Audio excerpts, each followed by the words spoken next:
So in my latest video, in yesterday's video, I finished where I came back from the test drive and the check engine light came back on this Mazda, which I just cleaned, and also the traction control light and the eye stop blinking. So I connected to the diagnostic tool and the code was the same, P0488, which relates to the, I think, intake shutter malfunction, something like that, so EGR part malfunction.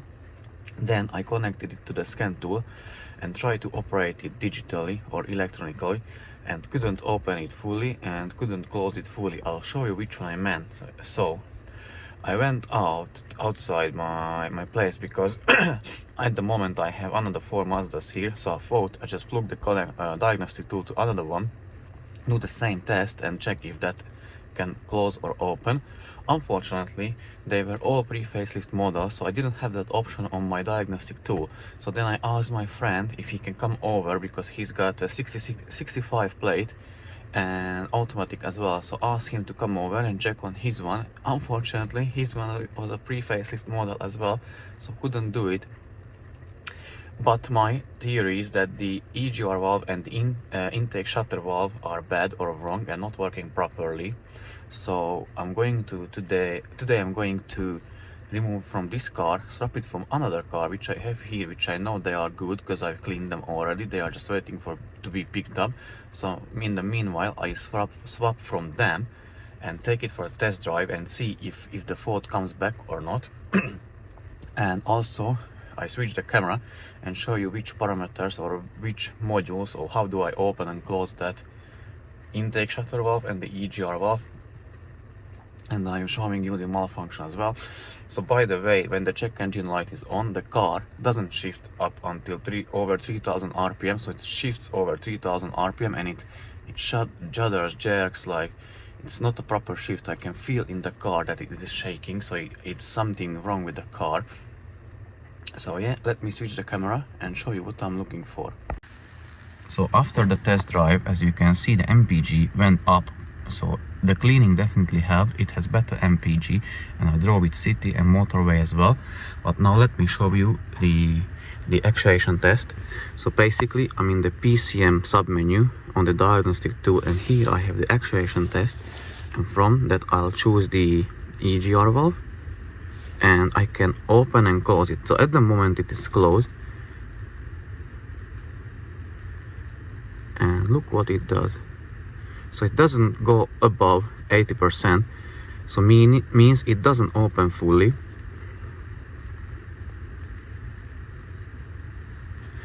And if I go back, here is the cooler bypass valve. This one works properly.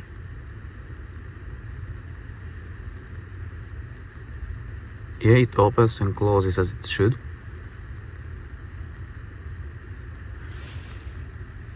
And there is the intake shutter valve. Again, doesn't open fully. And this one doesn't even close all the way. Yeah, so it's not closed. So the plan is to swap the parts from the other car, connect the scan tool and perform the same test, and I will see from that if I can achieve the same results or I can open and close them fully, and hopefully it will solve the issue with this car. Well, I'm back from the test drive. I've drove the car for 34 miles with the swapped parts, and the fault code didn't come back. So I drove it normally, I drove it hard, city, motorway, and it didn't come back. And also the MPG today is great, 46 MPG. I'll show you when I switch the camera, but it is showing 46 MPG, which is great. Yesterday, well, after the test drive, it had only 36, so mid 30s. Now it is mid 40s. It's great. It's a huge improvement in my opinion. So even though when I swapped the parts, I connected the scan tool, tried to move the EGR or open and close, still return the same values. I'll try it now. Once I switch the car off, I'll try it one more time. I'm curious to see if I can open it or not, and I will even ask my friend who's got a 66 plate Mazda to come to my place and check his one, if I can open on his one or not. I'm really curious to see, because I can't really prove my theory, but I guess that the parts, the intake shutter valve and the EGR valve were bad. I don't know which one, maybe both, maybe one of them. I'm not 100% sure, and trust me, I don't really want to find it, which one was bad. I mean, like, I could swap one again back and then take it for a test drive and check if the fault code comes back, but it takes time, which I don't really have at the moment. So yeah, the owner has to get a used parts. Anyways, I'll take it for another test drive once I finished working today. So I'll take it maybe 1 hour. I even do more miles and see if the code comes back or not. But I think we solved the issue. So yeah, now let me switch the camera and then I'll try to do the diagnostic again and check if I can operate the EGR and the shutter valve open and close. As I said, after the test drive, no check engine light, nothing. MPG 46, 33.7 miles done on this trip. So yesterday was around 36, 35 MPG. Watch the latest videos, I can't really remember. And let me plug the diagnostic tool on and check if I can operate the EGR valve and the anti-shutter valve. Well, the diagnostic is connected, and again, even though after the test drive I still cannot fully open or close it, as you can see, it doesn't go higher than 82.5, but still the car runs as it should. Well, I can try to start up the car and maybe try it that way. So let me do that and see if I can open it a bit more or not. No, even with the car running, same result. I cannot open it more. But yeah, I'll check it on my friend's car if I can, if he has got the facelift model or the same model, which I can operate the valve separately by the tool. So I'll report back, but I still think either, like, I guess the valve, the EGR valve and the shutter valve, or one of them or both of them, I'm not sure, they were sticking or something. So even though the ECU requested it to open to a certain degree, it didn't open. That's why it can, like, be the answer for the better fuel mileage as well. So I really hope this fixed the issue, so the owner only need to get the used parts. I'll fit it for him, and then he can take the car away and then have with it another lot more happy miles.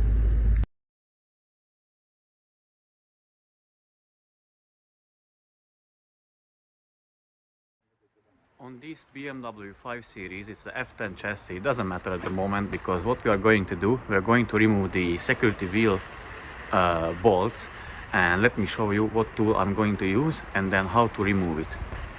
So here is the tool I'm using. It is a Welts Werkzeug brand, and basically it has the hammering adapters, and these are the sockets which goes onto the wheel bolt. As you can see, probably you can't see, but there are those ridges, so it's a cone shape. So you need to hammer it onto the wheel nut. Wheel bolt, and I'll show you how, and then use a breaker bar and then just undo it like a regular bolt. So for this BMW we use the 30.9 adapter, and like this is the hammering, not the hammering adapter. So you have, this is the adapter, the socket for the wheel locking bolt. This is the adapter for the hammer. So you need to hammer it on to the wheel bolt. As you can see, we undone already one. We need to remove all four. So let me show you on the rear wheel. So you locate your security bolt, which is here. Put this one on. Here is the adapter. So this end goes to the tool like that. You put it on to the wheel nut or bolt, whichever you have, and then hit the end with the hammer. I'm going to hit it on off camera, and then I'll show you once it's on and how to remove it. Now the adapter is on, and I'm going to use a long breaker bar and a 22mm socket and just break loose the bolt.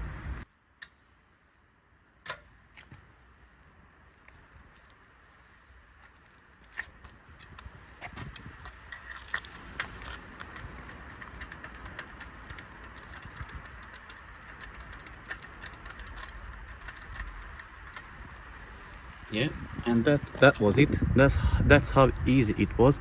And let me show you then how to remove the bolt from the adapter. So put the adapter to the vise and let the adapter sit here on the edges, and take from the hammering out adapter from the kit, put it inside and just hammer the whole thing out. Yeah, that's it. That's how you remove it, and then you can carry on with the remaining bolts if you have more to remove. But basically this was it. It's a very useful kit. It's a bit pricey. I think it was £110, but slightly over £100, I can't remember, but it's a very good bit of a kit. So yeah, let me remove the remaining 2 bolts.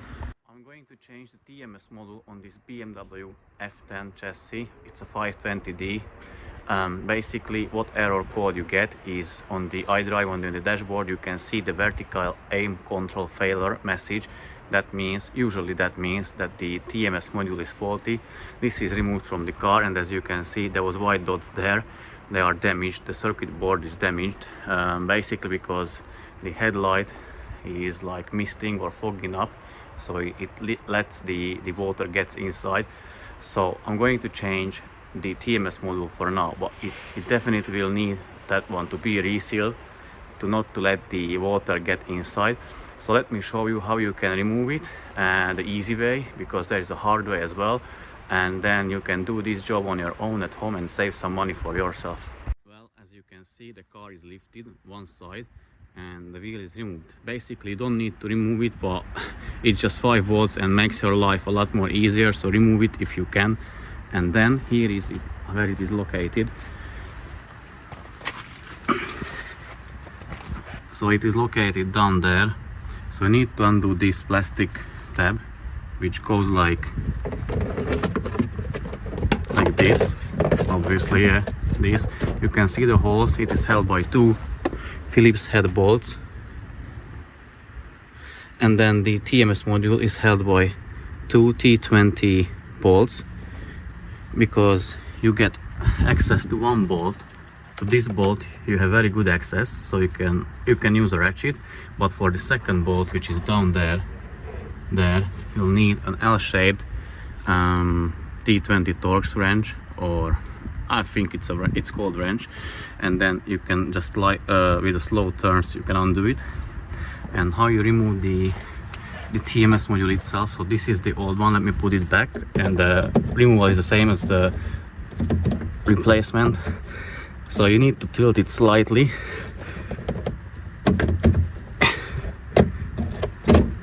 Yeah, so this is on now. And how you remove it? You pull it 2 sides and then you tilt it towards to the inside of the engine, because it is like big, and now you can remove it, and you can put back the new one exactly the same way as you remove the old one. Tighten back the 2 bolts, put back the flap, put back the wheel, and check for codes, and then you are good to go. Okay, I replaced the module. I just put back and checked if the fault code disappeared, and it did. And I decided to remove still the new one, just to save the client money, because as you can see, it is very watery inside and misty and fogged up. So it has to be removed, the headlight, resealed it, cleaned it, dried it, and then put back together, and then the TMS module can be fitted, so that she doesn't waste any more money. So yeah, that's how I will do it. And yeah, but this is how you replace your TMS module if you face the same issue. Okay, I'm back from the another test drive. I've done altogether 60 miles, and the car averaged 44 mpg. And upon like maybe 5 miles ago, the check engine light came on again, but not with the same one, not with the traction control and the SCBS, and it didn't do the same like symptoms as before. So it didn't jerk, didn't shake upon gear changes. Gear changes were fine. It only lost power. So initially I thought it may come back with the P0101 fault code, or maybe for the pressure sensor fault code. So now I'm at home, and now I'm checking the fault codes, and let me switch the camera and show you what I found out. So the car is not running at the moment. There is, like, I've done 60 miles and 44 mpg, but when the check engine light came on, the fuel mileage or the range dropped significantly. And here I'm at the scan code reader, and I've got the two fault codes, and I checked already with live data when the car was running, and the exhaust pressure sensor was showing above 200 kPa, which is a lot. So now I want to check with the ignition, with the engine turned off, what it is showing at the moment. And I suspect that the sensor is bad, and as the client already had one bought, so it just needs a replacement. So probably I'll fit it for him tomorrow and then do another test drive. Well, let me just check the live data for the when the engine is turned off, and check the live data for the exhaust pressure sensor. Yeah, as you can see, it is moving, and weird numbers, extremely high. Even like I can't understand why is it not showing in red when this is above, like the range is supposed to be between 0 and 150.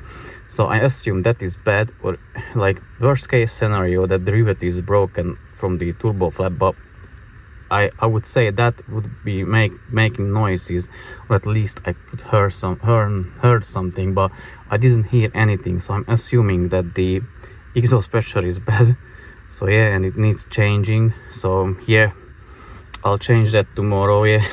So yeah, it is how do you call it? Train of lucky events. Obviously, like lucky events for the owner. Yeah, so that was it.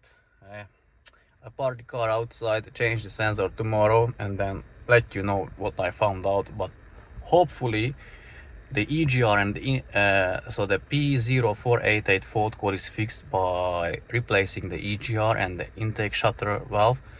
And hopefully this code will be fixed by changing the sensor. And as I said, luckily the owner has in the back seat one sensor which he wanted to change before, but I think he couldn't fit it or something. Doesn't matter, I'll change it for him and then come back and let him know and let you know, guys, what's the outcome, what was the outcome turned out to be. So yeah, thanks for watching. Please share, subscribe, like, leave a comment.